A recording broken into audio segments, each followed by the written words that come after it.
ano, grabe ng pagkalangkag mo dyan sa harong nindo, madyang unata magdulag paunrahi manan sa diri dawa sa sarong aldaw. Ano dai ka na susuya sa temperatura na luminang tao, magpadangat preskong duros magkakaning paborito dawa ano, basta dai mulingawan niya na muhito. Sabado o sa Domingo planado umayong aviso, bawasin ang una na dawa di ityan sa remong sweldo o ingreso. Pamuro minsan mag-ugma, lingawan ngunaan stress, pahingan luing ngunaan sa diri, mag-relax ka man sa beach. Siyempre masain ka pa sa balata na kita, Rinconada Summer Capital ini mayong iba. Kanaon na mga resort na pwede mo na pagpilian, dahil ka na nga ni magduwa-duwa, madyan na dali-dalian, lalo ming pinapayaman o pinapalakop sa mong turismo o ano pang inahalat mo, madyan ay tisa mo yan mismo.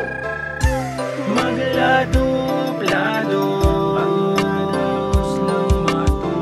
gibong kastilyo na basuan,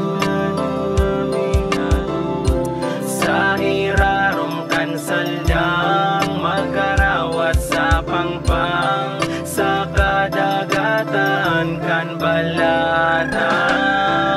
Mainitong panahon, tamang magpapresko, igdis sa tinambayan ko magayon magpwesto. Tamad chill lang habang may paros di nakaternong, natural malalasap mo kaya mas the besto. Nature mapa-beach habang naka-shades on, presyon sa mga matatanawon magayunon. Chikas naka-swimsuit at mugaro sunlight, kang iyon ang nahiling luwas na sa may bad life. Hain ka na para tagaro paghahaluyon, dalian mo na baka mayo ka ng inumon. Digdi mag-ugma kita kaysa yon mamunduon, hilingon mo ni saro madali pang atakihon. Sa kakatawa garo kapay na baga, garongon niya lang ni nakatakas tuman sa hawla, ni pagyaming baga na to ini sa kahaluyan. Suliton ta na bago pa kita magsuruwayan.